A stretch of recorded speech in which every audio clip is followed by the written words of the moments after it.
I am Mohammad Azharuddin Sheikh from تعلیم روزگار صحت اردو میگزین اورنگ آباد۔ عید کی نماز کے متعلق ہم نے ایک پوسٹ ڈالا تھا جس میں طریقے بتائے تھے اسٹیپ بائی اسٹیپ بنا کر۔ تو کچھ حضرات کا ہمارے ساتھیوں کا یہ سوال تھا کہ کہیں کوئی کہتا ہے کہ 12 رکعت زائد تکبیر ہے اور کوئی کہتا ہے کہ 6 زائد تکبیر ہے، تو اصل کیا ہے؟ دراصل آپ صلی اللہ علیہ وسلم سے 6 اور 12 دونوں کی حدیثیں ملتی ہے، لیکن صحابہ کا اور اسی طرح سے جو دیگر جو امام ہیں ان کا اور اجماع اس پر تھا، اور مطلب اجماع اس پر بھی ہے ابھی بھی جو مفتیان ہیں اور علماء ہیں، کہ جو صحیح حدیث ملی تھی ایک حساب سے، یعنی صحیح حدیث اور ضعیف حدیث میں یہ ہوتا ہے کہ جو لے کر آتا ہے حدیث تو اسے دیکھا جاتا ہے کہ وہ شخص کس اعتبار سے، یعنی اس کا کیا انداز تھا کہ وہ جھوٹا ہے یا پھر من گھڑت کہتا ہے وغیرہ اس طرح سے۔ تو کچھ لوگ ایسے ہوتے تھے جو جھوٹ کہتے تھے، تو ان سے اندیشہ یہ تھا فتنے کا کہ کہیں یہ گمراہی میں نہ ڈال دے۔ تو اس وجہ سے بہت سارے علماء نے صحیح حدیث اور ضعیف حدیث اس طرح سے کہہ کر وہ اسے فالو کرتے ہیں۔ حالانکہ اس پر بہت سارے نوجوان جو علم حاصل کرنے کے لائن میں آئے ہوتے ہیں یا پھر جو شروع سے دین حاصل کر رہے ہوتے ہیں، تو انہیں یہ بہت بڑی دقت کا سامنا کرنا پڑتا ہے کہ آخر میں کون سا طریقہ اپنایا جائے۔ تو ہے یوں دراصل کہ جس پر ایک حساب سے کچھ جماعت ایسی ہوتی ہے جو آپ صلی اللہ علیہ وسلم کی ایک حدیث کو فالو کر رہی ہوتی ہے، اور دوسری جماعت کے دوسری جو حدیث سے ثابت ہے اسی کو فالو کر رہی ہوتی ہے۔ اس میں کسی قسم کی کوئی بدعت نہیں کر رہا ہوتا،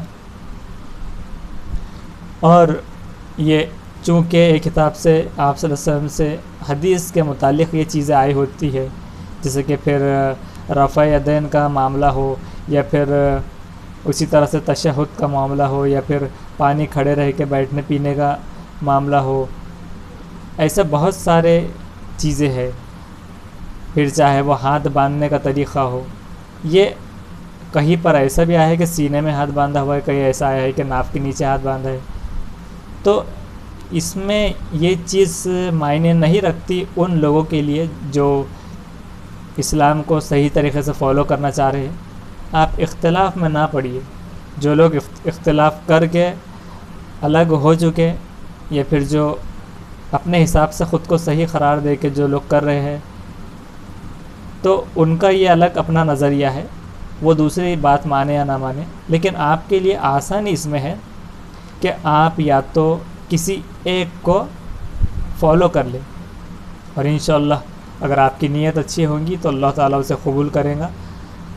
کیونکہ سورہ النور عائشہ رضی اللہ تعالیٰ عنہ پر جب تہمت لگائی گئی تھی، تو اس وقت میں اللہ تعالیٰ نے وہ آیت برات کے طور پہ نازل کی۔ سورہ برات الگ ہے، اور یہ برات کے طور پہ نازل ہونا، یہ سورہ النور الگ ہے۔ تو اس کی کچھ 22ویں آیت تک یہ سارا خلاصہ تھا، اور عائشہ رضی اللہ تعالیٰ عنہ کی، یعنی کہ وہ بری ہے اس سے متعلق، ان کی پاکیزگی سے متعلق اور ان کے جو لوگوں میں غلط فہمیاں تھی اس سے متعلق یہ چیزیں واضح کی گئی۔ اور اس میں اللہ تعالیٰ نے پھر لوگوں کو بھی یہ بتایا کہ تم یہ نہیں سوچ سکتے تھے کہ تم نے 4 گواہ لے کر کیوں نہیں آئے، یا پھر تم نے یہ کیوں نہیں سوچا کہ یہ ایسا نہیں کر سکتی۔ اس طرح سے یہ ساری چیزیں وہاں پر ان کو غلطی کا احساس بھی دلایا اللہ تعالیٰ نے، اور یہ بھی کہا کہ اگر اللہ تعالیٰ توبہ قبول کرنے والا اور مغفرت کرنے والا نہ ہوتا تو وہ ان کو، جس کا مفہوم یہ نکلتا ہے کہ ان پر وہیں پر عذاب آ جاتا۔ تو اس بات سے ہمیں یہ سمجھ میں آتا ہے کہ ہم جو چیز کر رہے ہیں ابھی، وہ تو تہمت کا معاملہ تھا، وہ بھی آپ صلی اللہ علیہ وسلم کی زوجہ پر،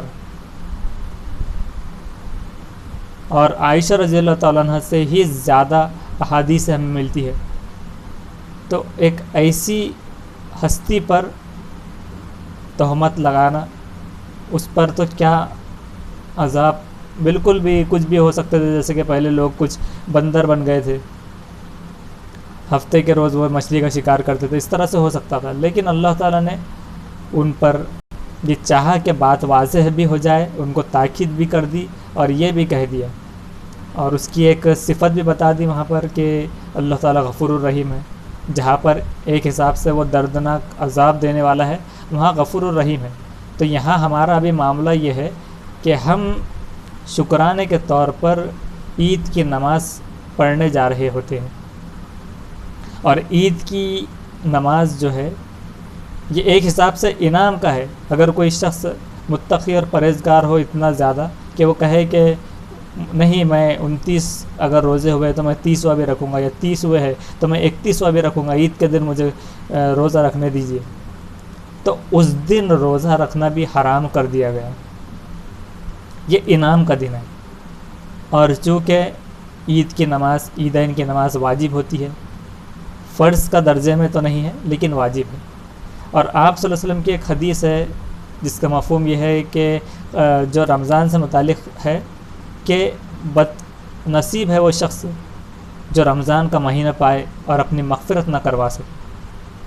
تو سب سے پہلے تو ہمیں یہ دیکھنا ہے عید کی نماز 6 تکبیر 12 تکبیر دیکھنے سے پہلے کہ ہماری مغفرت ہوئی ہے یا نہیں. اس کے علاوہ کچھ لوگ ایسے ہیں جن کی مغفرت نہیں ہوتی.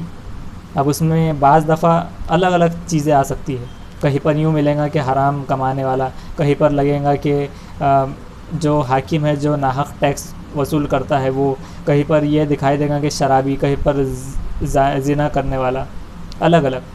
تو بہرحال گناہ جو کبیرہ ہے، اور یا پھر چھوٹے موٹے گناہ ہی کیوں نہ، تو آپ صلی اللہ علیہ وسلم کی یہ جو حدیث ہے، جو اپنے گناہوں کی مغفرت نہ کروا سکے، پھر وہ چاہے ماں باپ کا نافرمان ہو، جو بھی ہے، تو یہ ساری چیزیں اسے، ایک تو اس کے ماں باپ چلے گئے اگر، تو اللہ کے سامنے گڑ گڑا کر ان کے لیے دعائیں بھیج کر اسے معافی مانگ لینی چاہیے. ہو سکے اللہ چاہے تو معاف کر دے. ایسا نہیں ہے کہ وہ اس کے ماں باپ نہیں ہیں تو اب اس کی زندگی دوزخ بن جائیں گی. اس کے مرنے تک، مرنے سے پہلے تک، مرنے کے وقت نہیں، مرنے کے وقت سے پہلے تک اس کے لیے دروازے تو اللہ تعالیٰ کے پاس کھلے ہیں. کسی نے کسی کا دل توڑا ہو، اگر وہ دنیا میں نہیں ہے تو اس کے لیے دعائیں مغفرت کرے اور اللہ سے معافی مانگے، اور اگر ہے تو اس سے ڈائریکٹلی معافی مانگ لے، یا پھر ماں باپ کی خدمت کر لے. بہرحال یہ چیزیں ہے تو، اور اس کا اندازہ اس کا یہ رہے کہ آئندہ یہ گناہ نہ ہو کہ بھئی حرام کماتا تھا تو اب رمضان کا مہینہ ہے، حدیث ہے تو دعا تو مانگ لی لیکن پھر سے وہی کام شروع. تو دل میں یہ آنا چاہیے. مغفرت یہ ہوتی ہے، توبہ، اصل توبہ یہ ہے کہ گناہ تو ہے لیکن گناہ کو نہ کرنے کا عزم. تو اب چونکہ ایک بات تو یہ واضح ہو جاتی ہے کہ کس کی دعا قبول ہوگی کس کی نہیں. اب یہ واجب ہے. اب اس میں جو ارکان ہیں، اگر ایک شخص ہے جس نے 12 رکعت پڑھ لی، ایک ہے یعنی 12 تکبیرات پڑھ لی، 12 زائد تکبیرات کے ساتھ، کسی نے 6 زائد تکبیرات کے ساتھ، تو یہ نماز جمعہ اس نے ادا کر لی. اس میں ایسا نہیں ہے کہ اسی طرح سے ادا ہونا چاہیے تھا، کیونکہ اللہ نے قرآن میں یہ کہہ دیا ہے کہ جو شخص بھی چھوٹی سے چھوٹی کیوں نہ نیکی لے کر آئے گا، جو بھی نیکی لے کر آئے گا اس کا اجر اس کے پاس ہے. بدعت اسے کہیں گے جس نے 8 زائد تکبیر نکال دی ہو، کہ نہ 6 ہو نہ 12 ہو، درمیانی اس میں 8 یا 10 ہو جائے یا 9 ہو جائے، تو اسے بدعت کہیں گے. لیکن جہاں پر احادیث ملتی ہے، پھر چاہے وہ عیدین کی، جیسے کہ کچھ لوگ کہتے ہیں کہ عیدین میں جماعت کے ساتھ اجتماعی دعا ثابت ہے اور بعض اوقات بدعت ہے، تو دعا کوئی نیا کام نہیں ہے. عیدین کے وقت پڑھی گئی، وہ استسقاء کے وقت، مصیبت کے وقت پڑھی گئی، وہاں پر بھیڑ زیادہ تھی، اس سے ثابت ہے. تو عام دنوں میں اگر کوئی پڑھ لے تو یہ کوئی بدعت میں شمار تو نہیں کریں گی. اور باقی تو اللہ تعالیٰ غفور الرحیم ہے. باقی آپ صلی اللہ علیہ وسلم نے یہ بھی فرما دیا کہ میرے صحابہ ستاروں کی مانند تھے. پھر چاہے وہ تراویح کا مسئلہ ہو، تو پھر تراویح کے مسئلے میں بھی اگر کوئی 8 پڑھ لے، 20 پڑھ لے، اس میں ہمیں بالکل نہیں الجھنا کبھی بھی. یہ تو ہو گئی یہ ساری بات. یہ آپ کو اس لیے یہ چیزیں مثالیں دی جا رہی ہیں کہ آپ کو یہ بات اچھے سے سمجھ میں آ جائے کہ آپ صحیح اور غلط کے دلائل میں نہ پڑے، آپ سیدھے سیدھے ایک چیز کر لیں. کیونکہ سورہ بقرہ کی جو آیت ہے اس میں صرف حکم ملا تھا نبی کے ذریعے کہ ایک بیل کو قربانی دے دو.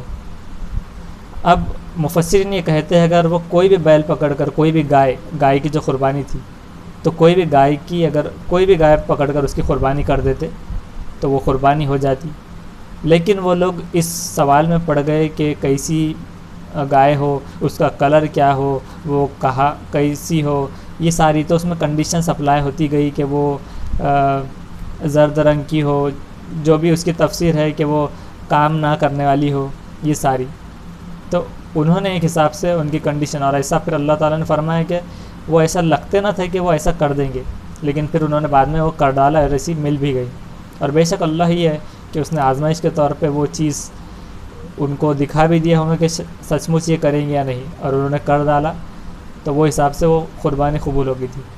تو ہمیں زیادہ یہ چیزوں میں نہیں پڑھنا چاہیے کہ یوں ہی کیوں، جو بھی حدیث مگر دیکھنا ہے، حدیث اس لیے دیکھنا ہے، قرآن اس لیے دیکھنا ہے کہ کہیں آپ گمراہ نہ ہو جائے. کیونکہ ایک صحیح مسلمان کا سب سے پہلے تو کلمہ ہے، جو بھی کلمہ پڑھتا ہے لا الہ الا اللہ محمد رسول اللہ، وہ ایک فرقے کا آپ کہہ سکتے ہیں، ایک مسلم فرقے کا. اور مسلم کہتے ہیں مطیع اور فرما بردار اللہ کا. اللہ نے خود اسے قرآن میں اس طرح سے کہا ہے کہ مسلم ہو جاؤ، یعنی اللہ اور اس کے رسول کے مطیع اور فرما بردار ہو جاؤ. تو جس کا کلمہ آدھا ہے، ایک تو وہ اسلام میں نہیں رہے گا. تو اب آپ اسلام فالو کرنے کے بعد جب قرآن اور احادیث کے حوالے سنیں اور علماء کو کرتے پائے تو پھر جو چاہے اس کی اتباع کر لے، تو اس میں اللہ تعالیٰ فلاح رکھیں گے. اور اگر آپ کی نیت اچھی ہے تو بالکل بے شک آپ، بشرط یہ ہے کہ آپ کلمے پر ہو، حق پر ہو، اور اس کے بعد آپ قرآن اور احادیث کے حوالے سے وہ فالو کر رہے ہو. شریعت میں عقل نہیں ہے. اگر کوئی شخص کہہ دے کہ بھائی تمہارا بھی نہیں یہ نیا راستہ، تو بدعت کا راستے وہ ہوتے ہیں جو نیا کچھ کام نکال لے رہا. تو بہرحال یہ الگ باتیں ہیں. تو کہنے کا مقصد صرف یہی تھا کہ 6 اور زائد 12 تکبیرات کے چکر میں نہ پڑے، اور عید کی نماز واجب ہے. اور اس میں آپ سے کی ایک اور حدیث ملتی ہے کہ عیدین کے متعلق جو ہے کہ جو عورتیں مطلب ایام حیض یا پھر ناپاکی کی حالت میں بھی ہو تو وہ بھی دعا کے وقت میں وہاں پر شامل رہا کرے، کہ اس کی دعا کی اتنی فضیلت بتائی گئی ہے کہ جو عیدین کے دن کی جو دعا ہوتی ہے بڑی مقبولیت اس میں پوشیدہ ہوتی ہے. تو ان دعا میں مطلب اگر بارش کے لیے بھی دعا کرتے رہے، رحمت والی بارش کی، نفع والی بارش کی، باقی جو مرض چل رہے ہیں ان کے متعلق بات کرے، جو بھی چیزیں ہیں منوا کر آئے عید کے دن بھی. اور یہ بھی کوشش کرے کہ حدیث کے مطابق آپ رمضان میں بھی اللہ کو منا چکے ہو.